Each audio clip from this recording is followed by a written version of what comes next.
Paru hier après-midi dans les médias, le tocilizumab. Ce médicament, habituellement utilisé en rhumatologie, améliore significativement le pronostic des patients avec pneumonie Covid-19, moyenne ou sévère. C'est en tout cas ce qu'affirme l'AP-HP dans un communiqué publié hier.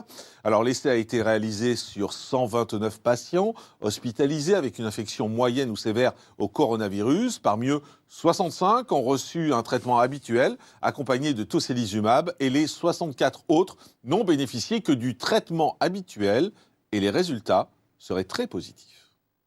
Il s'agit du premier essai démontrant un bénéfice clinique chez les personnes souffrant d'une forme moyenne ou sévère du Covid.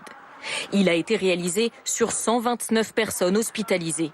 64 ont reçu un traitement habituel, 65 un traitement comprenant en plus du tocilizumab, un médicament normalement utilisé pour traiter la polyarthrite rhumatoïde, une inflammation chronique des rhumatismes. Dans les 14 jours suivants, les résultats se sont révélés prometteurs.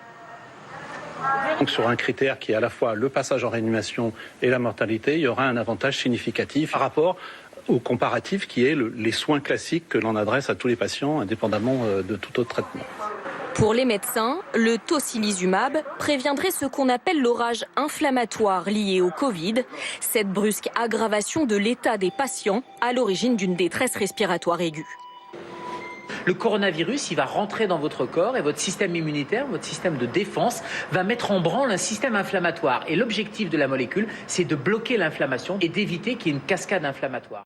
Voilà, on l'a vu, ça fait la une des médias depuis hier. Là, c'est un extrait du journal de TF1 d'hier soir. Docteur Jean-Michel Cohen, c'est vraiment l'espoir, ce médicament ? C'est un désespoir à l'heure actuelle. En fait, ce qu'il faut rappeler, c'est que la première expérimentation, elle est faite en Chine à la mi-décembre. Et quand ils constatent ce phénomène inflammatoire, en réalité, pour expliquer aux gens le détail de cette maladie, vous avez un agent infectieux qui rentre dans votre corps. Il envoie tout de suite, le signal est reçu, il envoie une batterie de messages vers la cellule. Ces messagers se fixent sur la cellule et déclenchent une réponse inflammatoire qui est incroyable. Et là, le médicament bloque l'arrivée du petit messager sur la cellule et donc empêcherait la réponse inflammatoire. Donc il est testé en Chine à la mi-décembre sur seulement 20 patients et sur les 20 patients qui sont les mêmes que ceux qui ont été testés quasiment dans la même condition que ceux en France. Sur ces 20 patients, 15 patients n'ont plus besoin d'aller ni en réanimation et s'améliorent très rapidement et un d'entre eux n'a même pas besoin d'oxygène.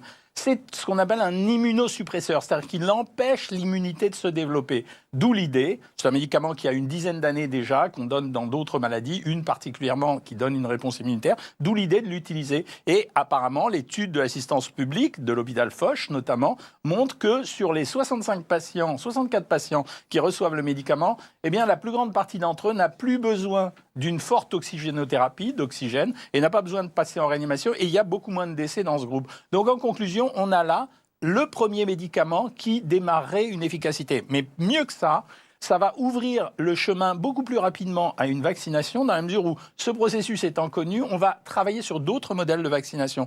Donc c'est vrai que c'est un espoir, ça ne veut pas dire que c'est fini, mais c'est le premier traitement. Comme dans d'autres maladies, on découvre un premier traitement qui va entraîner derrière une cascade d'autres essais qui vont démontrer d'autres types de traitements efficaces. Docteur, je suis surpris parce que vous dites on découvre un premier traitement. C'est-à-dire que l'hydroxychloroquine, on l'oublie, on jette ?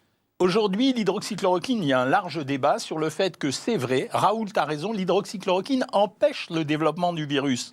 Mais il a été donné jusqu'à présent à des patients chez lesquels il y avait peu de charge virale, peu de virus. Donc on n'a pas vraiment la démonstration que ça soit inefficace ou non. Ce que je retiendrai de l'histoire, c'est que beaucoup de médecins généralistes en ville ont adapté les traitements. Parce que moi, je veux bien qu'on parle systématiquement des systèmes de recherche scientifique, mais en ville, à l'heure actuelle, il y a des médecins qui ont utilisé des traitements relativement simples, avec l'azithromycine de M. Raoult, en utilisant même chez certains des anticoagulants. Certains généralistes disent, avec les réserves de précaution d'usage, qu'ils ont remarqué qu'il y avait quand même beaucoup d'accidents emboliques. Donc, ils ont développé des espèces de traitements en ville qui semblent avoir amélioré une partie des patients. Donc, au stade du début de la maladie, pour l'instant, il n'y a pas vraiment de traitement qui ait été démontré efficace, y compris l'hydroxychloroquine. Pour le moment, on va attendre les résultats de l'étude, je crois qu'elle arrive à la fin de la semaine.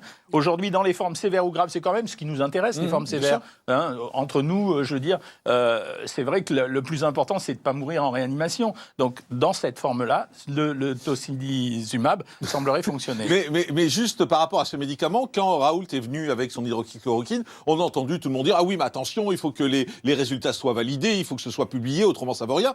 Là, les résultats n'ont pas été publiés officiellement, ils n'ont pas été checkés, et personne s'y oppose. Alors, si j'avais mauvais esprit, et vous savez que c'est pas mon cas, mais si j'avais mauvais esprit, je dirais le traitement de Raoult, il vaut 4,95 €, celui-là, il vaut 800 €.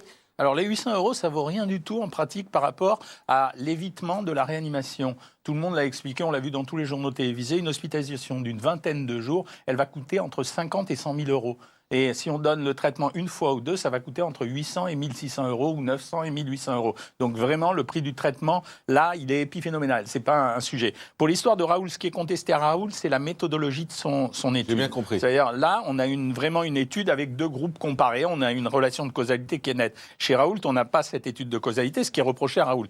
Au stade où il le fait, Raoult, il faut dire OK, il a raison. À ce moment-là, on est dans l'urgence totale. Maintenant, c'est facile de dire il aurait dû faire une étude super. Mais au stade où il le fait, c'est le début de la maladie. Il teste quelque chose et il fait ce qu'on appelle une étude observationnelle. Alors, docteur Cohen, je repose ma question autrement, parce que sur ce plateau, moi, j'ai eu des médecins qui m'ont dit clairement le médicament de Raoult n'intéresse personne, parce que ça n'intéresse pas les laboratoires, à 4,50 €. Et il m'avait dit, vous verrez, on va sortir un médicament très très cher. Et celui-là, tout le monde sera d'accord.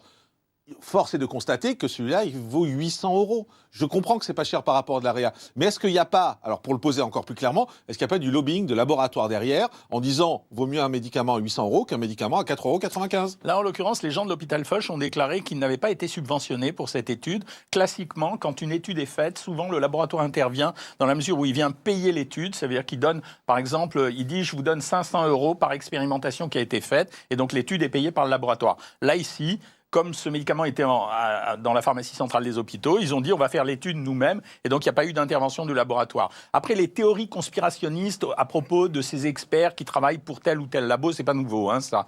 Non, c'est pas du tout ce que j'ai dit, mais je pense qu'il vaut mieux poser les questions dès le départ et le dire franchement. Je n'y crois pas. Cette rumeur avait été lancée ici, certains avaient dit pourquoi tout le monde se jette contre l'hydroxychloroquine, parce que ça vaut pas cher. Et tout à coup, là, on nous sort un médicament, et quand j'ai vu les prix, moi je suis tombé par terre, on nous sort un médicament à 800 €. Donc je me dis, bon, est-ce qu'il n'y a pas peut-être du lobbying, je ne parle pas de théorie du complot, par exemple, mais du lobbying de laboratoire. Le Remdesivir, dont on a parlé à un moment donné, ce médicament qu'on a testé avant qu'il soit abandonné, c'est un médicament qui valait beaucoup, beaucoup plus cher encore que celui-ci, le tocilizumab. Donc oui, il y a un problème de coût, mais ce coût absorbe la recherche. Mais là, je ne crois pas. Je ne crois pas que ce soit le facteur déterminant. Je pense que là, l'hydroxychloroquine, le débat va être tranché vraiment dans les jours qui arrivent. Hein, c'est vraiment, je crois, dans les jours qui arrivent. Là, on a un premier traitement qui semble améliorer, en tout cas statistiquement, le pronostic des patients. Je crois qu'il faut être content, féliciter les gens de l'hôpital Foch d'avoir fait cette étude en 1 mois et demi et de l'avoir réalisée dans ces conditions, et dire merci aux Chinois. Un petit merci quand même, parce que mi-décembre, ils auraient pu nous raconter ce qui se passait dans leurs hôpitaux, mais